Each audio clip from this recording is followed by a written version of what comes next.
Alright, so I'm going to be breaking down in this video 3 trades that I took on the NAS100 last week. All of them are shorts. All of these trades were sent in my VIP channel to our VIP members at the time of my entries.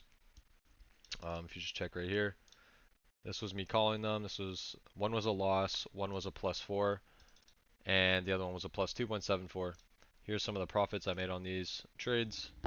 Real quick, 15K on the first 2 setups, and then the next setup was another 10K after that. So we're going to be going over all 3 of these trades.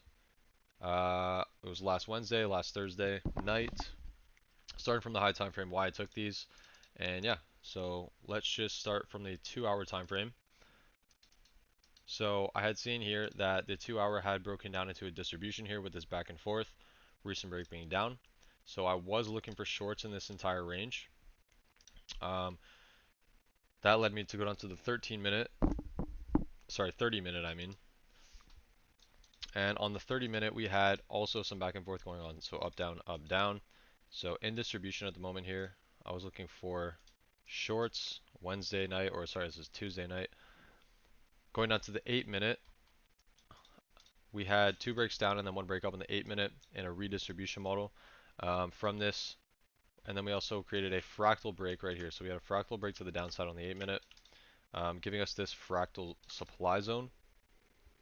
We tapped into the zone with a red triple M right here. So that was our initial validation. That's when I started going down to the 30-second looking for an entry. Then the protected high updated to this candle. And on the 30-second, let's see, on the 30-second we had 4 breaks down right here from the supply zone with a cluster right here. So this cluster put us into stage 1. Then we had 2 breaks up in a stage 1 redistribution. And I tried to take a fractal entry in this redistribution, which did not work out. That was a loss.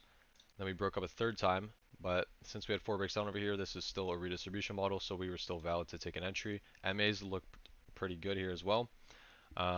And I just pretty much put a sell stop at the bottom of this redis.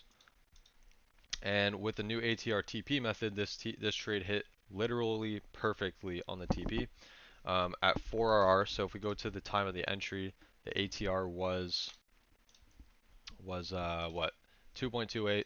So that times 12 was 27.36, which put our TP right at 4.04 RR.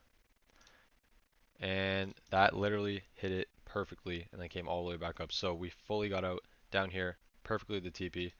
So that was a literal perfect trade right there. And that's when I was up 15K that day. Then the next night, and literally like almost exactly 24 hours later, the bias was still bearish. Just going to the 30 minute here.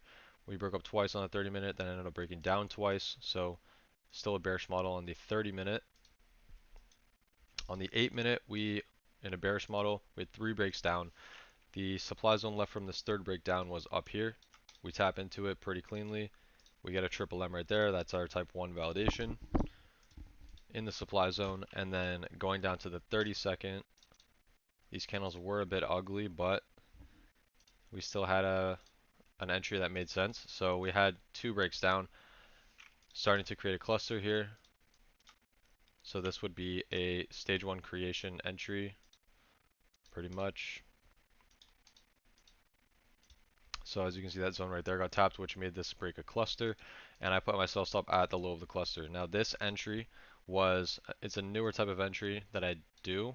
I usually wait until the MAs are crossing downwards through the 200 here, but I started doing it a little bit earlier if the 8 minute is looking prime, and as long as the 20 crosses through the 50, and that was all valid here, so I sell stopped it a bit early before we actually crossed through the 200, but that allowed me to get this really perfect entry again.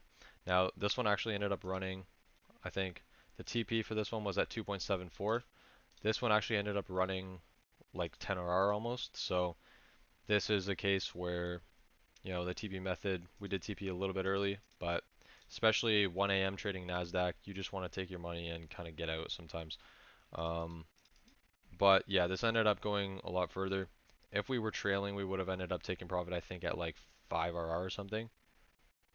So yeah, a couple RR, would have been the difference on that, but I'm completely fine with this because the other trade also was hit perfectly on that TP, and if we were doing the trailing method over here, we would have made $0. So completely fine with this. So yeah, these are the 3 shorts I took on Nasdaq last week.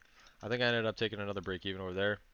We don't need to go over that, but yeah. So I will see you guys in the next trade breakdowns.